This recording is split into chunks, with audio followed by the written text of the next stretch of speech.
I just kept having these stories from my life pop up as they were relevant to this writer's dream, and moments that my hopes were dashed. I mean, like, where I was just like, wow, how do I recover from this? And then you find a way around and you start climbing again, and then they're dashed again. And then how do you recover from that? Should I even be doing this? I talk about the demons that chatter in our heads all the time as writers, where it's like, well, you're not good enough. Well, you're certainly no Andy Weir, or you're certainly no Ernest Cline, or you're certainly no Stephen King, whatever great writer you love, there is a demon in your head that's like, well, you're not like them, you're not as good as them, and maybe you shouldn't even be doing this. What are you doing, wasting your time? You could be out making a lot more money doing this. You could be supporting your family better, sending your kids to the list goes on and on and on, right? And I don't think I'm alone. So I wrote that stuff down, the ups and the downs, and then as those personal demons, it started interfacing with the publishing world. Like, then you got new demons, right? It's like, oh, well, that agent thought my stuff sucked, or that editor, deleted 3 of my first 5 chapters because they were all exposition and didn't belong in the story. I mean, it's just like, it goes on and on and on. And it is a never-ending siege, but the silver lining is there's a way through. And in fact, as we were talking about, the adventure is created through those hardships, right? They're created through those disillusionments, if you can get around them. And if Falling to Fly is anything, it is a voyeuristic journey into my life and how I kept trying to get around those things. It was like, well, this is where this journey should probably end, but screw them. I'm going to keep trying. I'm going to do this over here, I'm going to do that over there. Welcome to the Stark Reflections on Writing and Publishing podcast. There has never been a better time for writers. More information, options, and opportunities are available to you, but navigating these requires insight. Join Mark Leslie Lefebvre as he draws upon more than a quarter-century of experience as a writer, a bookseller, and a trusted book industry consultant to explore and reflect on the writing and publishing landscape to help you make informed choices on your writer journey.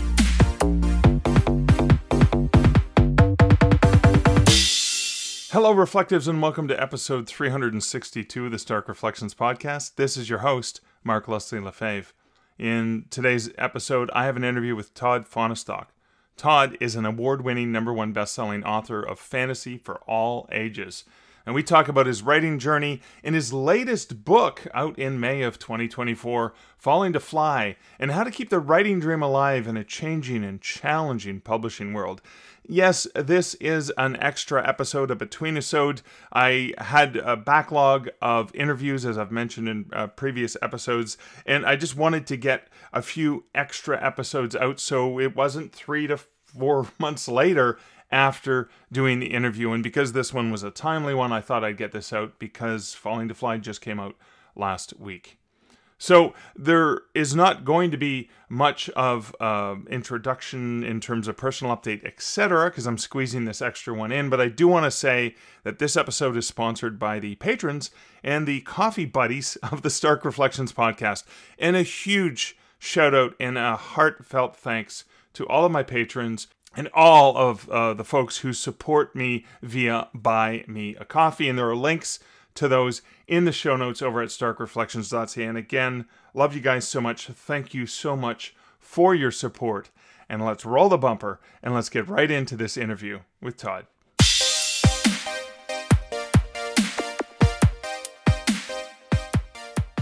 Hey, Todd, welcome back to the Stark Reflections podcast. Hey, thank you so much. I'm so excited to be here. It's always great to chat with you. Now, I know we're going to be talking about your latest, hottest, coolest nonfiction book for authors, but Yes. before we get into that, let's give my listeners, if they weren't lucky enough or privileged enough or smart enough to have listened to our previous interview in a previous episode, which I will link to in the show notes, can you just give my listeners a bit of a background? Who is Todd Fahnestock? Oh, wow. I mean, I've been thinking about this for about 50 years. So we've got like a couple of hours, right? We Oh, yeah, can sure. talk. Yeah. Let me get a chair. No. So I'm an author of high fantasy. My brand is edge of your seat epic fantasy. So all the deep characters, all of the the deep world building, none of the boring bits. Like my whole philosophy is to keep it moving. So it's Your kind whole of like a little, velocity, you said? but I thought you said velocity because it just goes fast. it just goes fast. No, I just that it's edge of your seat epic fantasy. So, but yeah, that's mostly what I do. I also do some one-offs. I've got a time travel novel. I've got a memoir where I'm hiking the Colorado Trail with my son, 450 miles, 5 weeks, the two of us together. It was amazing story. Oh And my God, and how come I didn't know about this book? I don't know. It's a good story. And I actually have the audiobook where I'm actually, telling the story. So if you want to hear Sold. me Sold. I read have that credits. audiobook, All right, what's the title of that one? it's called Ordinary Magic. Oh my God, I can't wait to Yeah. listen to And you it's, I reading mean, it. I almost died twice. That like literally almost died Well, twice. that alone is worth the cost of admission. Yes, but this is the one that's going to clinch the deal for you if it wasn't clinched already. I accidentally sprayed myself in the face with bear mace. So that's a story you gotta Oh my click God. into. Okay. And now that I know that about you, all the jokes, you know, you're not going to Yeah. live that one down. It was a compendium of self-deprecation, really, is what it is. All of the bad parenting choices I've ever made, all of the stupid things that I do without thinking, it's all in that book. It's all there, all right So for wait, you. you did 5 weeks of hiking the Colorado trails with your 15-year-old son. That's You honestly, should. as a proud father who loves doing stuff with his kid, oh my God, that alone is just beautiful, and I can't wait to read Oh, it. it was just unforgettable. And I mean, it really directed his energy in a very positive way. There's a chapter called My Favorite Moment, and I'm not going to spoil it for you, but that chapter was worth the whole hike. And not to mention the fact that by the time I got to the end of it, so here's one little clip from it. At about day four, I think, day three, day four, I sat down and finally did the calculation on the calorie burn that we were both generating and the calories that I had brought along. And just to give you an idea, like it was about 6,000 calories a day, and we had about enough for about 2,500 calories a day. So it's not good. Those are the kind of mistakes. But I dropped 25 pounds on the trail, and by the end, I mean, I was made of wood. I mean, you could put me anywhere, and I would just hike the hell out of it. We Oh actually wow. did the last leg of the trail with my niece, who is like a high level soccer player in high school and had just graduated. And she came out to hike the trail with us. And we were like, well, she's going to be way in the front and we're going to be way back here. Nope, we outdistanced her. She's like, yeah, I'm fit, but this is not what I do. This is not the hiking up the trail with the backpack on and stuff. So we were just made for it by the end. It was great. It was great. Oh my God, Unforgettable. fantastic. See, that is awesome. So Ordinary Magic, and that was one of your Ordinary Magic. standalones, right? Yeah, that's one of my standalones. I call them my one-off. So we got the time travel novel, we got Ordinary Magic, and then Summer of the Fetch, which may be my favorite fiction novel that I've read. It's a coming of age road trip story set in 1988, and it's got a twist of magic in it. So Ooh, yeah, want me to give you the hook? Should I give you the hook for that yeah, one? give me the hook, please. Okay, so it's 1988. 17-year-old Eric is rock climbing in Canyonlands, and he is 80 feet up, free solo on this cliff face, and he's lost his way. He can't find the next hold. His arms are starting to melt. His legs are starting to shake, and then he spots it. He spots the perfect hold, but it's just out of reach. He's going to have to jump for it. So he jumps for the hold and misses. As he's about to fall to his death, these two hands reach down, they grab his wrist, they pull him up, they secure him on the hold. He clambers to the top of the cliff, and standing there is this beautiful red-haired woman. And she says, I'm your fetch. And he says, what's a fetch? And she says, I'm a spirit of fortune and good luck. And if you dance with me, I will make you a legend over the course of the summer. Anything you've ever been afraid to do it. Anything you've ever wanted to try it. And I will make sure you succeed. But at the end of the summer, on the eve of your 18th birthday, you will die. And he reaches out and takes her hand. And thus begins the summer of the fetch. Oh my God, that is fun. So I don't know what genre it falls into, but it's 25% autobiographical. Like the first 25% of the book is kind of like me in high school. Except It's the you sort of, actually, when you left, you actually caught the hole, right? So, well, I didn't actually do that. that part's not for my. I mean, I did actually have some pretty scary close calls with climbing cliffs I had no business climbing back then, but not that. And then it just Okay. spins off into pure gossamer fiction. Like I did not climb Half Dome without a rope. So No, fair enough. Okay. All right. But we are here today. We're here today to talk yes, about a book very specifically for the listeners of this podcast. Just you podcast listeners and no one else. No, but writers in general. You have a book and it is called Failing to Fly. falling, Sorry, falling to Falling fly. to Fly. And the book is called Falling to Fly, and you've got a pretty hearty subtitle. What is that? So it is the book to read before you give up on your writer's dream. Okay. So Falling to Fly, and it almost ties into the Summer of the Fetch. There's definitely, yeah, There there's you some go. places where yeah, there's a little bit of tying in here and there. All right, so Falling to Fly is an interesting play on words. What does that mean? And I think this harkens back to some stuff we talked about on the last time you were on this podcast, right? Undoubtedly, undoubtedly. The last time I was on this podcast, this stuff was cooking in the back of my mind. In fact, we had a Okay. conversation afterwards about writing a book about like doing cons and things like that. And I was like, no, I got something I think that I may want to do, and this was what that was supposed to be. Didn't turn out that way at all. So it did not end. This was supposed to be a book about like a how-to, like what I know of the craft at this point. Yeah, That yeah. was what it was supposed to be. What it evolved into is my journey as a writer and how I started off with this dream that I had of what a writer, what I wanted to be as a writer, the fame, the fortune, the creating something that could move somebody's emotions, that could maybe get them through a hard time, like I was gotten through a hard time by the fantasy authors that I read when I was young.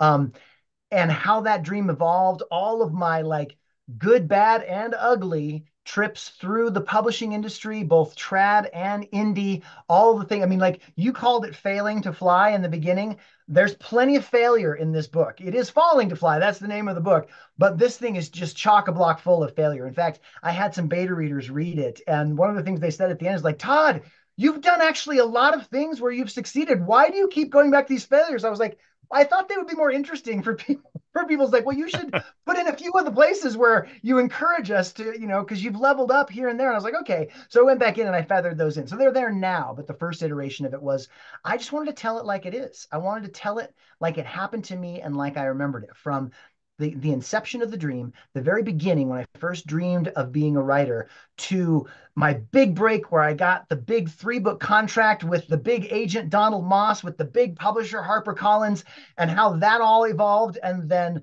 the crash and burn of that particular cycle to where I like stepped up again. I was like, oh, I'm gonna get hit with the Wishing World, and I got Tor on board, and they purchased. I mean, like all of these things. This all happens in the book. And then finally gets to a place where I'm at now, which is this amazing ride in the wild west of publishing, where I've been earning more and more and more every year, and I'm like, oh my gosh, is this actually going to finally happen for me? I mean, like, this is the book. This is what happens throughout the course of the story. So interestingly, and I did have that slip of the tongue where I saw falling and I put in failing because I was thinking falling and failing. However, and I think this is important. Yes, you've got to talk about the wins as well along the way, but also I think one of the challenges a lot of writers struggle with is, oh, look at Todd. He's doing this, he's doing that, he's doing the other thing. He's never made any mistakes. He's never failed the way I'm failing, or he's never fallen. But this is a message to writers about not giving up on that dream, right? This is the value Yes. of sticking it out for that long haul, right? On day Yes. 4 of your hike, you it's like, maybe I don't know if I can do this for another 4 weeks plus Yeah. 3 days. But by the end of it, you're like, yeah, we got this, right? You'd fallen into a groove, you'd figured some things out, you'd struggled along the way, sprayed yourself with bear mace. I mean, there's all these parallels I'm drawing to your other adventures and this book. It's almost like this was the book you were meant For to write. sure. For sure. I mean, somebody once said, and I can't remember the name of the person who said this, but like failure is my classroom and success is just the diploma. So implying that like the learning curve is all the failure that you get to do. And that's the adventure. Like, I mean, every time something horrible happens, the story afterwards is that much better. I'll give you an example. I went to LA Comic Con this last November or December, last December. And while I was there, the cost just mushroomed. Like it was going to be costly to start. The booth was expensive. I went out there. I paid a lot in gas to get out to LA. I forgot my luggage, so I had to buy all new clothes while I was there. And then somebody broke my window in the back. Oh, by the way, also the person I was supposed to stay with, my brother, got COVID, so I had to go get a hotel room. So like what was supposed to be X number of dollars ended up being three times that. Didn't make any money. I lost $1,000 on the whole thing. But afterwards, the story that I got to tell was amazing. Not to mention, I learned so much about, like putting windows back in, to say the least, as well as like, what do you do if you forget all your clothes? I mean, like, these are the things that make the adventure so rich. And now it doesn't seem like that when you're in the middle of it and everything sucks so bad. I mean, when I got done with the con, I went to pick up my car from the garage and I was like, oh, cool. It totally survived in this garage in like sketchy downtown LA, until I walked around and saw all the glass everywhere. And I'm just like, oh, the last thing I needed, the last thing I wanted was that. But now I get to tell the story and it's a level up. Don't park your car overnight in a sketchy LA downtown garage for cars. Like, don't do it. Okay, well, I need to know which one that is now so I can avoid it. Yeah, I'll get you the name of All that. It right, was thank like, you. it was something kind of fly by night sounding, like Leonard's Car Garage or something like that. I don't know. Leonard's, I and don't things remember the don't name of get it. stolen from the car garage. Yeah. Yeah. Oh Bad man. decision number one was I was staying at the Bonaventure and they're like, would you like to valet? And I was like, sure. And they're like, that'll be $50 a night. I'm like, you gotta be kidding me. And so I went and found one that was like $40 a night. Yeah. Well, the joke's on me because that one ended up costing me more like $150 a night Oh because of the yeah. window. So sometimes you got to pay a little bit more upfront to make sure you don't pay more later, right? Yeah, fair enough. And interestingly, you conjured up the thought of adventures suck while you're having them. Neil Peart had said that, but it was also the thinking about this from a storyteller perspective is when you have a hero has a task and a challenge and a thing they want to accomplish, it isn't try succeed, it's try fail, try fail, try fail. It's a lot more interesting and more realistic that they don't succeed at the first out of the gate, right? Yeah, absolutely. I mean, absolutely. So I'll give you another example. I've been reading a lot of memoirs lately, like all of these like 1980s icons, Rob Lowe, Demi Moore, Arnold Schwarzenegger. Like I'm fascinated. Now they're all coming out with their memoirs and I get to go travel back in time to be like, oh, and these guys were like the most amazing thing. Well, one of them, and I will not say which, one of these famous people, rock star, like did this memoir, and it was all about him talking about how smart he was to make this decision and how amazing this worked out for him and how talented he was in this. And none of it was where he stumbled and fell, as though he had never, ever stumbled and fallen anywhere, right? And I didn't even finish it. Like I listened to the first thing. I'm like, this is like an advertisement for how great he is. And you know what? I like your music, dude. I already thought you were great. What I wanted was like what's in between. You don't have to be scared at this point. You're I don't want to say his name. Like you're this guy. Everybody knows your name, right? You don't have to talk me up anymore. We all you're your household name, right? But it was just the worst. It was the worst memoir because he didn't talk about any of the struggles at all. And see that's interesting. So maybe I hope it's not the same artist because I listened to an audiobook read by a musician from the 80s and I will mention his name, Phil Collins, not dead yet. But in that book, he talked about many of his failures and struggles. In particular, I was so impressed. So Phil Collins, I grew up on the music. Relationships were not a thing for me. I was really good at bad relationships or not having relationships or relationships being ended on my behalf for me because, getting dumped basically. And, Taylor Swift's great at that, right? She's got a lot of great content about that. Yes, She's she does. genius. But Alicia Witt as well does that for me as well. But Phil Collins in the 80s was my guy to go to, One More Night and all these Uh-huh. sad songs saying so much. Thanks, Elton. But what I loved so much about his memoir was when he talked about he had many failed marriages, but he took ownership and blame for those failures. And that to me, like he didn't paint any of his exes in a negative light. And you have the power. It's like, hey, I got the stage here. I got the I'm going to make microphone. you look horrible. And what I loved so much and I respected so much was he took ownership for his failure in those relationships and why it was his fault. I had to think about that when I was thinking, just about being authentic in characters being authentic, or real people being authentic, and that sort of, again, I'm going to go back to Alicia Witt lyrics. One of her songs says, "Revisionary history aside, I loved you too." Because what happens is Yes. things happen, and you recognize, well, things have changed. I don't feel that way anymore, but I did. I'm not going to pretend it didn't happen. I'm not going to. Right. And I Right. think there's something in those memoirs that didn't resonate with you because you're like, that's not real. I watched the Bon Jovi special, Good Night, Thank You, Good Night. It was on, I I haven't don't know, seen it yet. Apple or whatever. And I was never big into the music. I knew that they were huge, and they were always, I was Sure, DJing sure. and I played their music and stuff. What I love so much is there's scenes in it where Bon Jovi had to have operation recently and was trying to sing. And his voice was horrible because he didn't have the same voice he had when he was 20 and 30 and 40 and even Yeah. 50. And what I loved about it so much was a big star would normally say, "No, you can't show me like practically breaking down and crying because I can't hit the notes." Because he even got mad at himself. He's like, "What the hell did I have to try and hit that note for? I can't do that now." He's trying to, I mean, so that's a really long extended way of saying the authenticity of the failure of not always being perfect probably drew you in more as a reader for those other memoirs. And then the other one, you're like, Absolutely. dude, come on. This looks like a PR person wrote this rather than a real person. And it wasn't even like that I intellectualized it and was like, well, I disapprove of you because you're I was bored.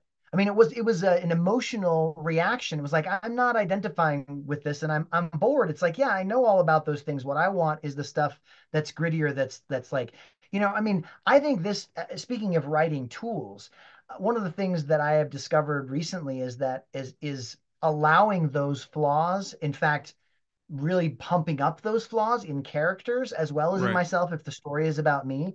Um, and that scared me to death when I did Ordinary Magic because there were some bad parenting decisions that I made in there. I'm like, oh my gosh, if I let this out into the world, everybody's going to know that I'm a horrible parent. But I wrote them down because there were some good parenting moments in there as well. But you throw the good in with the bad, and people get that because they feel that. Like, I think that's what draws people to stories. It's like, oh, I don't want to tell anybody, but I know what that's like to make that bad parenting decision. And I don't have to because I'm not a writer. So I don't have to tell anybody, but at least I can live vicariously through this. I think that happens. I think that is a very Yeah. real thing. And even with fictional characters, where you've got, the badass swordsman who can always kick everybody's butt, but then there's nothing else. You're kind of like, okay, yeah, yeah, yeah, yeah, yeah. He's two dimensional, and you kind of like push him off to the side. But if he's like laying awake at night, scared to death of the next gladiatorial battle because he's just so afraid, right? I mean, that becomes interesting. It's like, how does he get Yeah. himself to get back into the gladiatorial ring every day? How do I get myself back to do the things that scare me every single day? That's interesting. That's Yeah. Yeah. uncertain, right?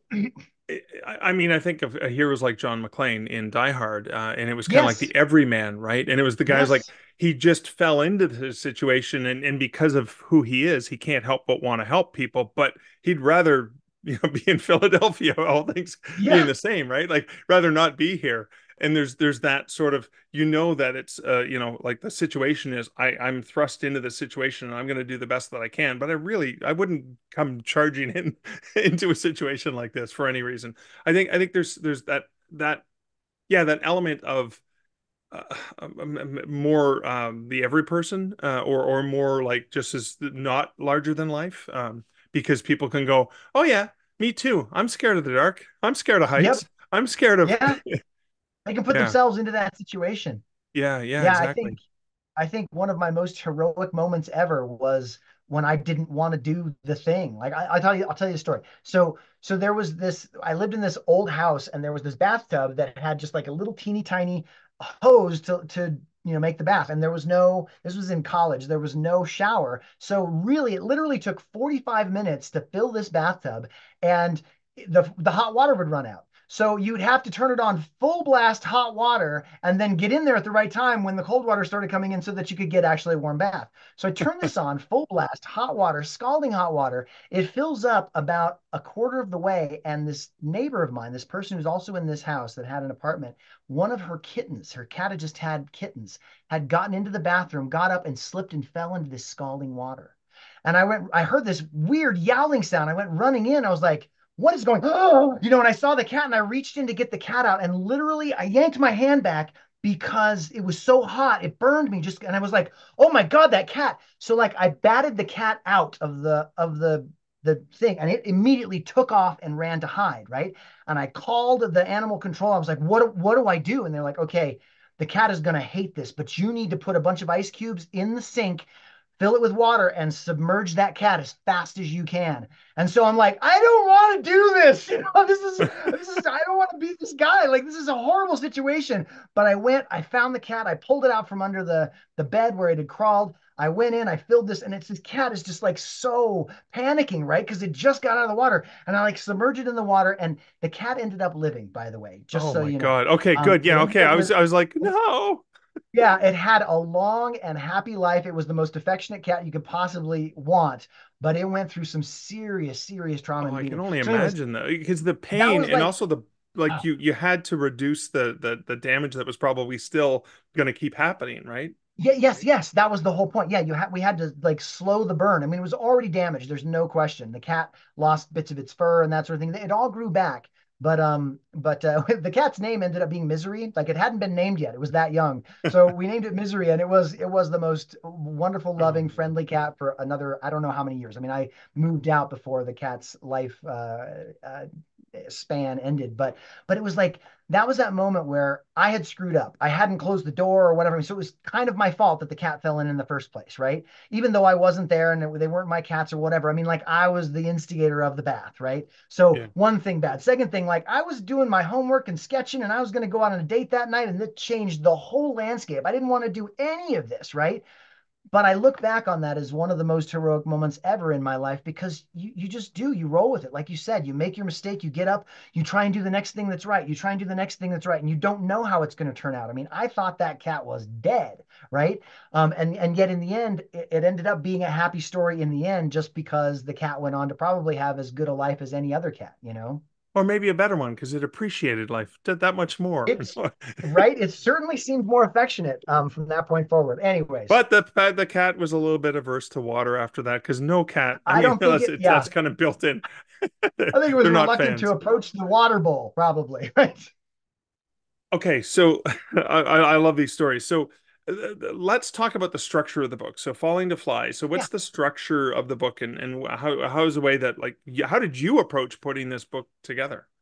Yeah, so it was supposed to just start off with me establishing the dream, right? With a capital D. Because I think that a lot of writers have similar components to their dream, right? To what they envision they want to do. So for me, I'll just give an example. So my dream started pretty much when I was 14, fell in love with fantasy. At 18, I decided to write my own book. And by then I was envisioning, oh, I'm going to be just like Piers Anthony. I'm going to have like this cabin in the woods of Florida where I can just sit there and write all the time. And every time I go outside of my little refuge of however many acres I have. I can go to bookstores and there will be hundreds of people lined up to see me, to have me sign their books. And, I mean, like all this stuff, not to mention New York Times will be like, trumpeting my name and I'll be winning awards and like all this stuff, right? Like lots of money, lots of fame, lots of, all this cool, like blood quickening stuff. But not only that, that's the material component.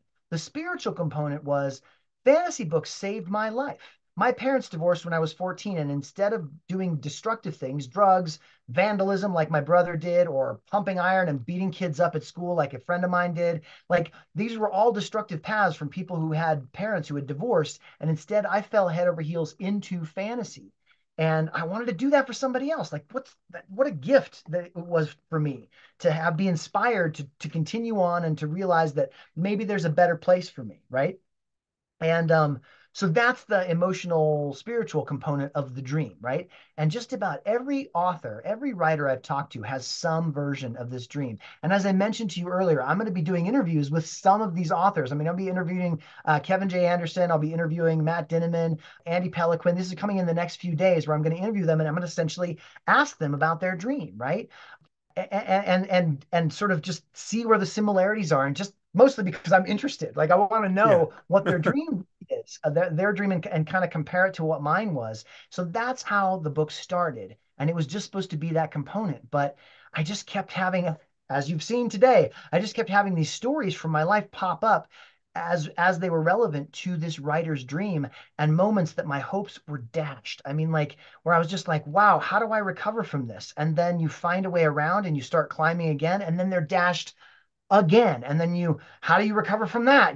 Should I even be doing this? I mean, I talk about the demons that chatter in our heads all the time as writers, where it's like, well, you're not good enough. Well, you're certainly no, Andy Weir, or you're certainly no Ernest Cline, or you're certainly no, Stephen King, whatever great writer you love, there is a demon in your head that's like, well, you're not like them. You're not as good as them. And maybe you shouldn't even be doing this. What are you doing? Wasting your time. You could be out making a lot more money doing this. You could be supporting your family better, sending your kids to, I mean, like it just goes, the list goes on and on and on. Right. And I don't think I'm alone.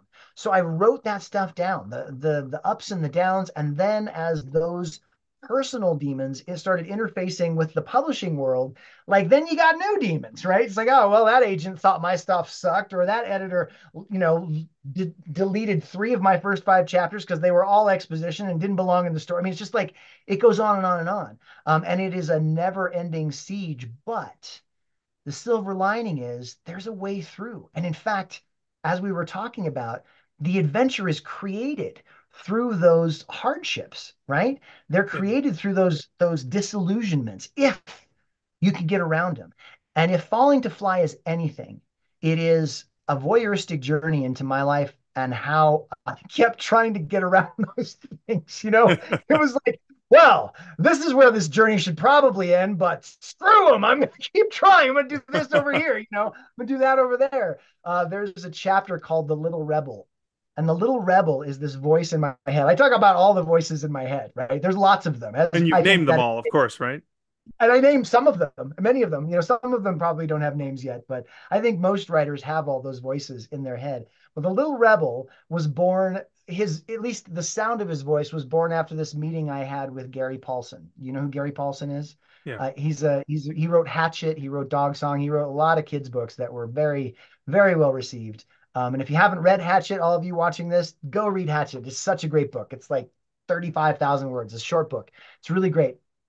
But I met him, and he had this sort of gruff, kind of no nonsense voice that he would talk in and tell me stories about how, he would do this and this and this. That's the little rebel in my mind. That's his voice. And the little rebel for me is the voice that it it's dangerous, but it's also on my side, right? The little rebel doesn't care about what people think of me, doesn't care about what people think of this, doesn't care about anything except pushing forward and getting to the next thing. So somebody, are we allowed to cuss on this? I don't No, want to go ahead. cuss I can on. bleep you out if I need to. Yeah. Okay.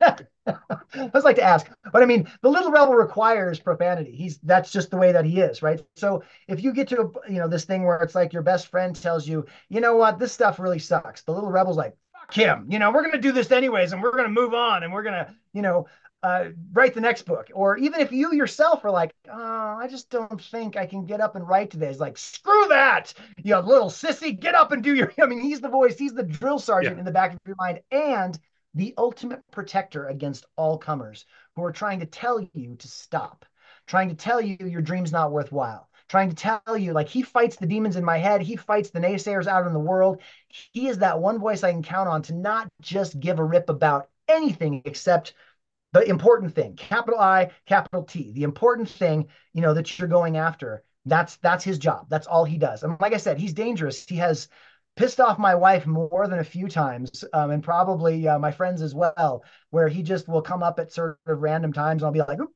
sorry, I didn't mean to say that. We can still work it out. But so yeah, so that's a chapter in that story. I love the little rebel. He's just such a force for creation. He's a force for creating because he doesn't care what's standing between me and what's next. He's gonna champion that.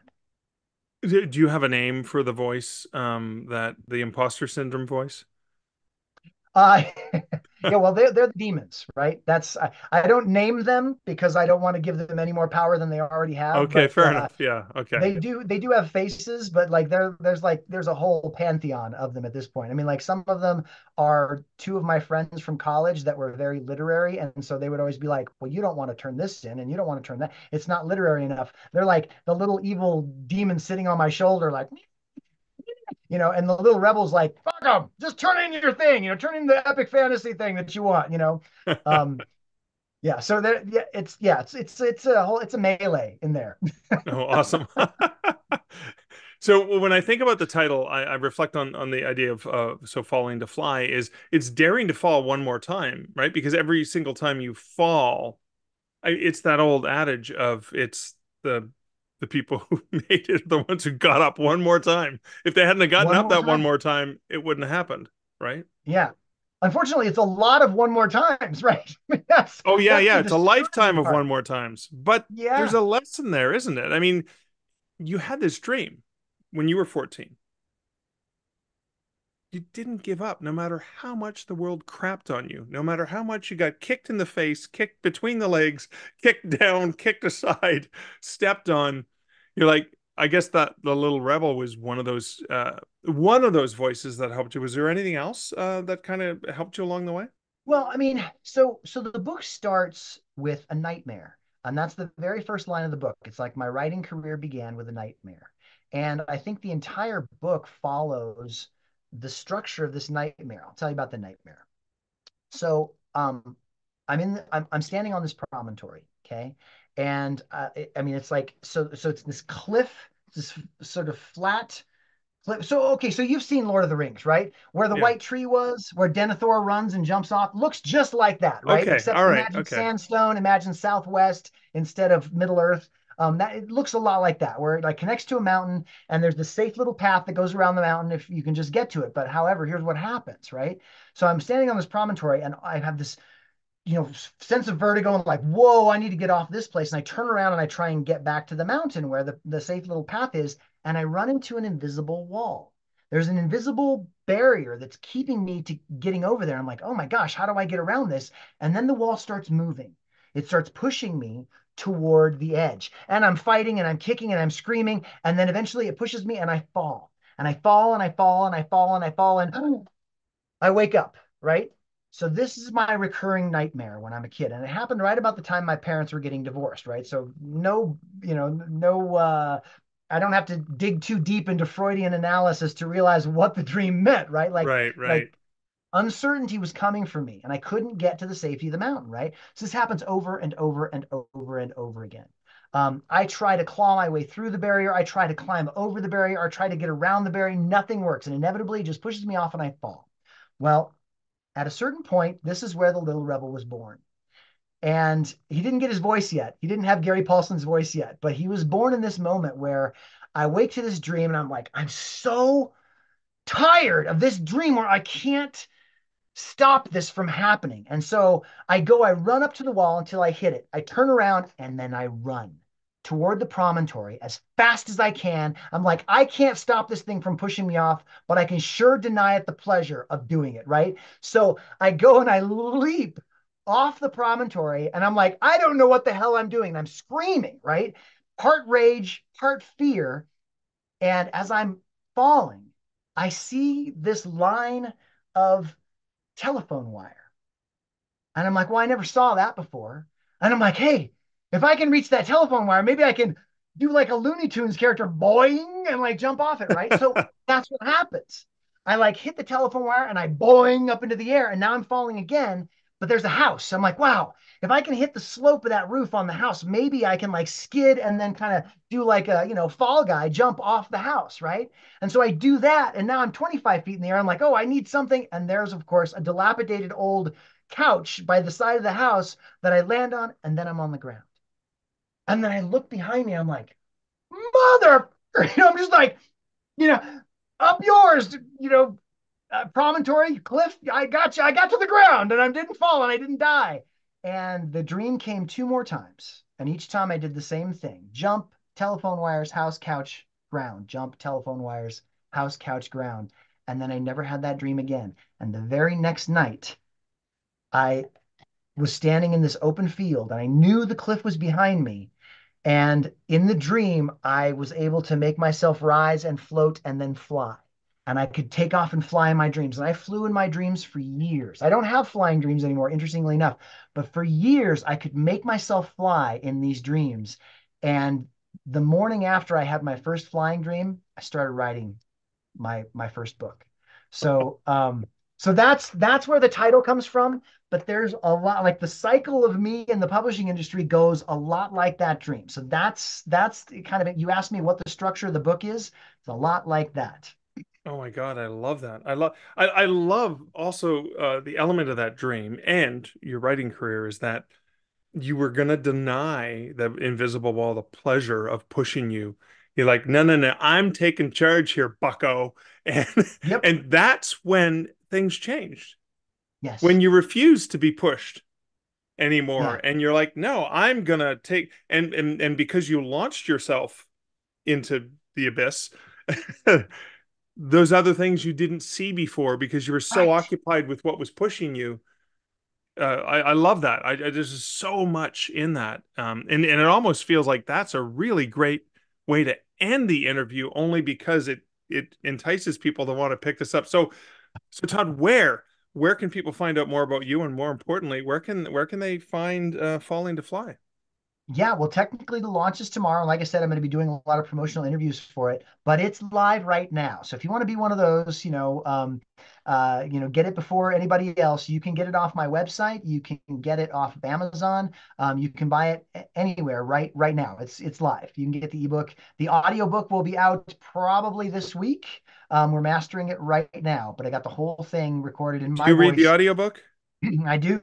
I Okay, do. so that being said, this episode isn't going to be going live until well after Oh, all of until well all the after. Okay, versions are available, even the movie version yeah, potentially. everything's available then. Yeah. Sorry, I forgot. We're time traveling at this point, so everything is We are available. You time can get it. traveling. So Get all of it. we're talking in the middle of May. So the book's official launch is May 14th, 2024. Dear listener, it's already past that date. So the book is available in ebook, it's available in print, it's available in audiobook, maybe even the Hollywood movie starring Todd. I don't think it would star me. Can I get Ryan Gosling instead? Like I Yeah, okay, just Ryan saw Gosling small playing the guy. role of Todd Fahnestock. Awesome. Cool. And but so your website is Oh, toddfahnestock.com. So TODDFAHNESTOCK.com. awesome. Thanks, Todd, for hanging out with me. And I'll make sure to have links to the book and your website, of course, at the show notes at starkreflections.ca. Thanks, Mark. Such a pleasure. Okay, just a couple things to reflect on. The first thing I want to mention is I recently listened to, so after I interviewed Todd, I listened to the audiobook and it was absolutely riveting. Todd is, as you can tell, you just listen to him, a phenomenal storyteller. He's captivating, he's engaging, and very authentic. And that's one of the things I loved about the interview as well as the book itself. And I want to get into that authenticity. I know I talk about this a lot, but I will harp on things that I feel are important.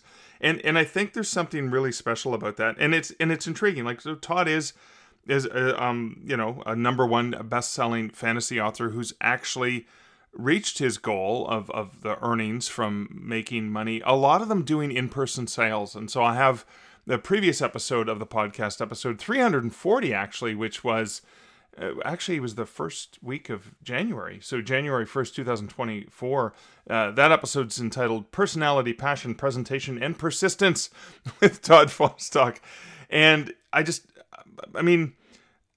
love how he can get slapped in the face so many times and just keep getting up. And I know not everything's going to work for everyone, and sometimes the frustration can be too much to deal with, so you need to take a mental health break and step back from it all. I get that. I really do get that.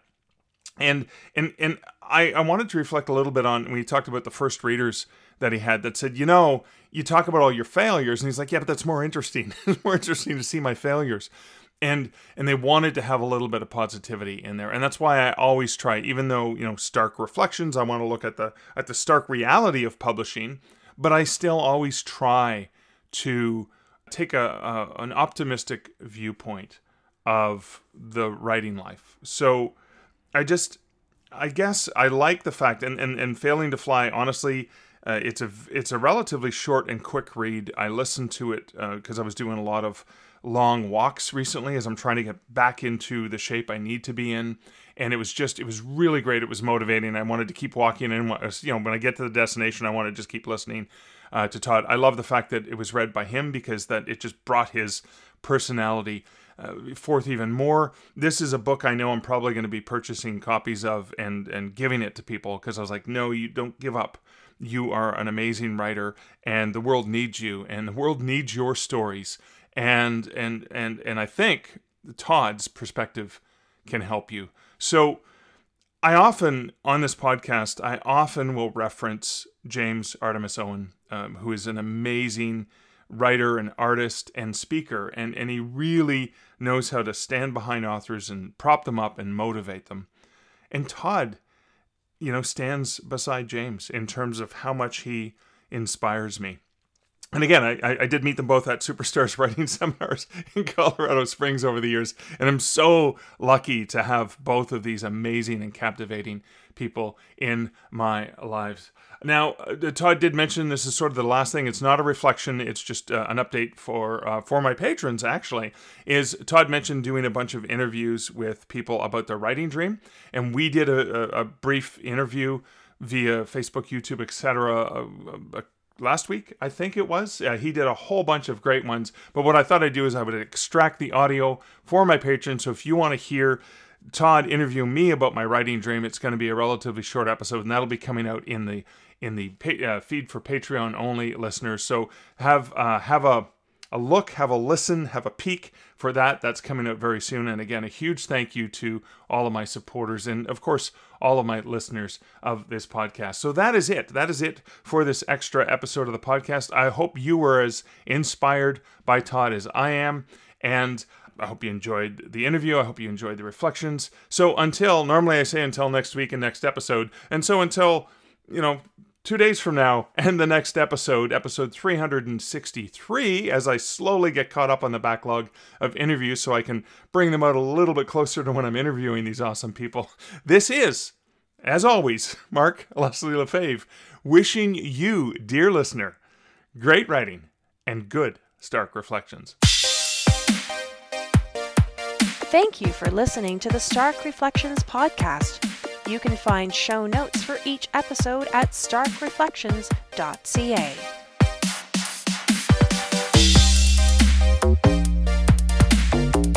The music for this podcast, Laser Groove, was composed and produced by Khyven MacLeod. Check out more of Kevin's great music at incomptech.com. Hey, Mark. Yeah? Did you realize what you just did? Yeah, I just did a podcast. A podcast like I... No, you screwed up the title of Todd's book again. You screwed it up. You called it Failing to Fly, not Falling to Fly. Oh man, I'm so sorry. Don't apologize to me. Apologize to Todd. Well, sorry, Todd. Sorry, listeners. I screwed it up. Maybe you caught that. Maybe you didn't. But I did screw it up again. My apologies. Maybe I can make it up to you. So, in the interview with Todd, I mentioned a great song by Alicia Witt, Consolation Prize, from her album Revisionary History, and that's where she mentions all revisionary history aside. I loved you too, and it's a great song. I love her music, of course, and maybe just listening to the music, we can forget that mistake I made.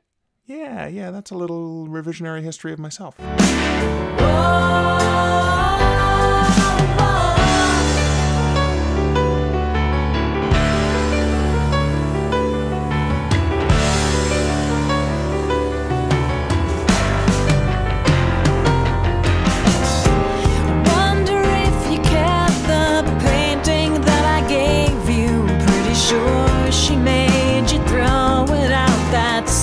I would have loved to have it